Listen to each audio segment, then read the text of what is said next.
আসসালামু আলাইকুম। আশা করি সবাই অনেক ভালো আছেন। আজ আপনাদেরকে নুডলস আর আলু দিয়ে মজার একটি পাকোড়া তৈরি করে দেখাবো। এই পাকোড়াটা খেতে কিন্তু অনেক বেশি মুচমুচে হয়। আমি যেভাবে করে দেখাবো সেভাবে বানালে আপনাদের পাকোড়াও কিন্তু অনেক বেশি মুচমুচে হবে। চলুন তবে কথা না বাড়িয়ে মূল রেসিপিটা শুরু করা যাক। ভিডিও ভালো লাগলে অবশ্যই কমেন্ট করবেন। 1 প্যাকেট কোকোলা নুডলস নিয়েছি, তবে আপনারা চাইলে কিন্তু যে কোনো ব্র্যান্ডের নুডলস দিয়েই এই পাকোড়াটা বানাতে পারবেন। তবে স্টিক নুডলস দিয়ে পাকোড়া বানালে সেই পাকোড়াটা খেতে বেশি ভালো লাগে। এবার নুডলসগুলো সিদ্ধ করে নিব। পরিমাণ মতো পানি দিয়ে দিলাম, আর এই পানিটা যখন গরম হয়ে যাবে তখন আগে থেকে গ্রেট করে রাখা আলুগুলো দিয়ে দিলাম। আলুটা গরম পানির সাথে একটু মিশিয়ে নিব। যেহেতু আলুটা গ্রেট করে নিয়েছি তাই সিদ্ধ হতে কিন্তু বেশি একটা সময় লাগবে না। নুডলস দেওয়ার আগেই কিন্তু আলুটা দিয়ে সিদ্ধ করে নিতে হবে।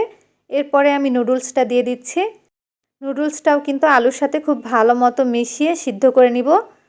তবে এই নুডলস আর আলুটা বেশি সিদ্ধ করা যাবে না, প্রায় 70% মতো সিদ্ধ করে নিতে হবে।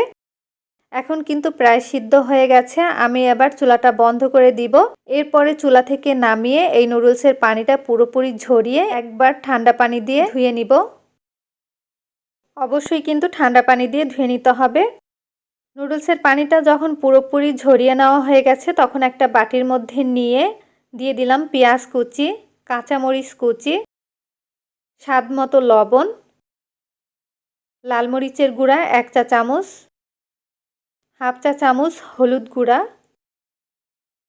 জিরা গুঁড়া দিয়ে দিচ্ছি হাফ চা চামচ, গরম মশলার গুঁড়া সামান্য পরিমাণ। নুডলসের প্যাকেটের সাথে যে মশলাটা ছিল সেই মশলাটার পুরো প্যাকেট দিয়ে দিলাম। এখন সব মশলাগুলো খুব ভালো মতো মেখে নিতে হবে। একটু সময় নিয়ে কিন্তু ভালো মতো মেখে নিতে হবে। নুডলস আর আলুটা কিভাবে করে সিদ্ধ করেছি আপনারা দেখে হয়তো বুঝতে পেরেছেন, বেশি কিন্তু গলে যায়নি। বাইন্ডিংয়ের জন্য আমি দিয়ে দিলাম কর্নফ্লাওয়ার, আর এই কর্নফ্লাওয়ারটা দিলে কিন্তু এই পাকোড়াটা বেশি মুচমুচে হবে, তাই চেষ্টা করবেন কর্নফ্লাওয়ার দেওয়ার জন্য। তবে যাদের কাছে কর্নফ্লাওয়ারটা না থাকবে তারা চাইলে কিন্তু বেসন দিতে পারেন।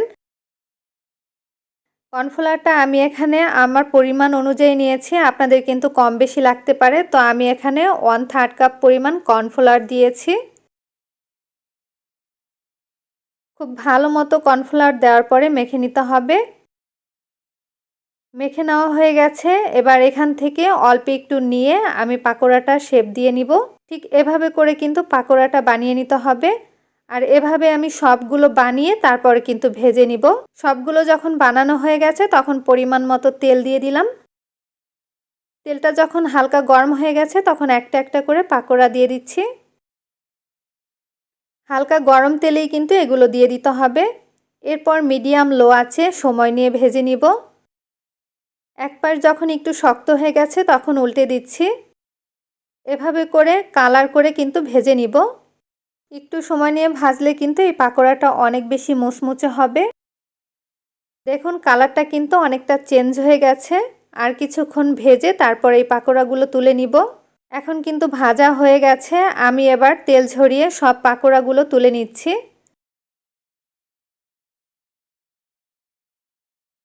সব পাকোড়াগুলো একটা প্লেটের মধ্যে নিয়ে নিলাম।